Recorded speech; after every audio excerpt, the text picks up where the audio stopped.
తాకట్లో ఉన్న మీ బంగారాన్ని విడిపించి ఆ రోజు ఆన్లైన్ రేటుకి కొంటాం. Sharma gold company.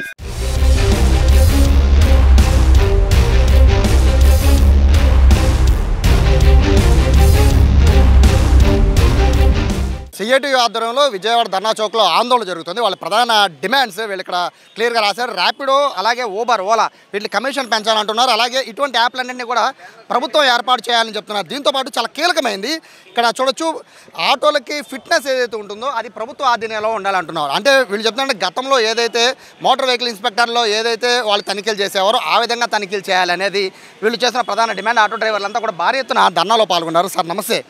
ఇక్కడ మీ పాయింట్ అన్నింటిలో లాస్ట్ పాయింట్ ఫిట్నెస్ అనేది ప్రభుత్వ ఆధీనంలో అంటున్నారు. అంటే ఇప్పుడు థర్డ్ పార్టీకి ఇచ్చారు, అది అంతా కూడా మిషనరీకి సంబంధించింది. సో ఏ ఫిట్నెస్కి ఏ లోపం ఉన్నా కూడా దాంట్లో క్లియర్గా తెలిసిపోతుంది, ప్రమాదాల నివారణ అనొచ్చు అనేది ప్రభుత్వ ఆలోచన. దాన్ని ఎందుకు వ్యతిరేకిస్తున్నారు? ఫిట్నెస్ అనేది రవాణా రంగం అనేది చాలా కీలకమైంది, ప్రజల ప్రాణాలకు సంబంధించిన అంశం.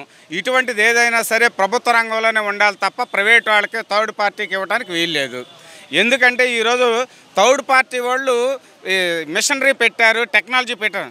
ఒక థర్డ్ పార్టీ సాధారణమైన వాళ్ళు మిషనరీ పెట్టినప్పుడు ప్రభుత్వం ఎందుకు పెట్టలేదు, ప్రభుత్వం ఎందుకు నిర్వహించలేదు అంటే ఈ పేరుతో ప్రభుత్వం ప్రతిదాన్ని వదిలించుకొని ప్రైవేట్ వాళ్ళకి అప్పచెప్పే దాంట్లో భాగంగా చేస్తుంది తప్ప ఇంకోటి కాదు. ఈ పేరుతో గతంలో 100 రూపాయల్లో ఉన్నది ఈరోజు 1000 రూపాయల ఫీజులు వసూలు చేస్తున్నారు. ఎవరికి వెళ్తున్నాయి ఆ డబ్బులు? ప్రభుత్వానికి వెళ్తున్నాయా? ప్రభుత్వానికి వెళ్తే కట్టడానికి సిద్ధం, కానీ ప్రభుత్వానికి వెళ్ళాల ప్రైవేట్ వ్యక్తుల చేతుల్లోకి వెళ్తున్నాయి. అందుకనే ఈ ప్రైవేటీకరణ విధానాలే చాలా తప్పు. గతంలో వచ్చిన ఆరోపణే ప్రభుత్వం నిర్వహిస్తూ ఉంటే ఫిట్నెస్ చూసి చూడకుండా మోటార్ వెహికల్ ఇన్స్పెక్టర్లు వదిలేస్తున్నారు, ప్రమాదాలకు కారణం అదే. లంచాలు కూడా పెరిగిపోతున్నాయి, అవినీతి పెరిగిపోతుంది అని కదా గతంలో మీలాంటి వాళ్ళు చాలామంది ఆరోపించారు. అంటే ఎటువంటి చర్యలు తీసుకోవాలి. బట్ ఇప్పుడు గవర్నమెంటే ముందుకు థర్డ్ పార్టీని పెట్టినప్పుడు దీంట్లో పారదర్శకత ఉందంటారా లేదంటారా? పారదర్శకత అయితే ఉండదు. ప్రైవేటీకరణలో ఎప్పుడూ పారదర్శకత ఉండదు. పైకి కనిపిస్తుంది పారదర్శకత ఉన్నట్టు, కానీ ప్రైవేటీకరణ విధానాల వల్లే మొత్తం సమస్తం పోతున్నాయి. బ్యాంకులు ప్రైవేటీకరణ అయిపోతున్నాయి, ఎవరి డబ్బులు పోతున్నాయి. అట్లాగే ఉద్యోగాలు ఎక్కడొస్తున్నాయి? అదే ప్రభుత్వ రంగం ఉంటే ఉద్యోగాలు వస్తాయి. ఉద్యోగాల్లో లంచగొండితనం ఇటువంటివి ఉన్న దానికి అరికట్టాల్సిన బాధ్యత ఎవరిది?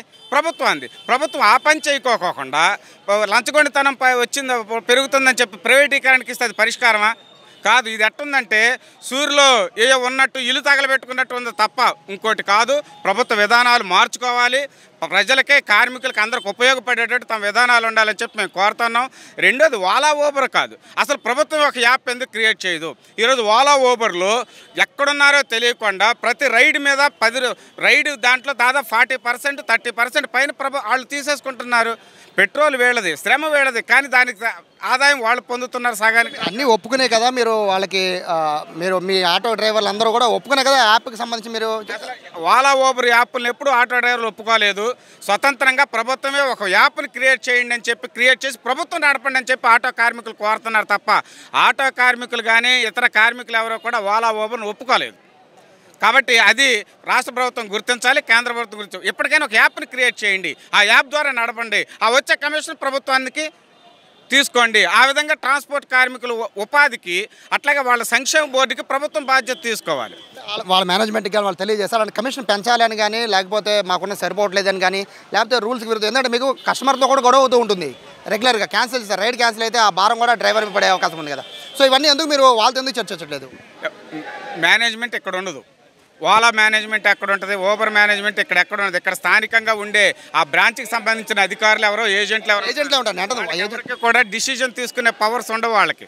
అంత పై చెప్తామంటారు తప్ప డిసిజన్ తీసుకునే పవర్స్ ఇక్కడ ఎవరు ఉండదు. అదే ప్రభుత్వం నిర్వహిస్తే ప్రభుత్వానికి సంబంధించిన అఫీషియల్స్ ఉంటారు, ఏ డిసిజన్ అయినా ప్రభుత్వం తీసుకోవచ్చు. ఆంధ్రప్రదేశ్లో ఉంటుందా ఓలా?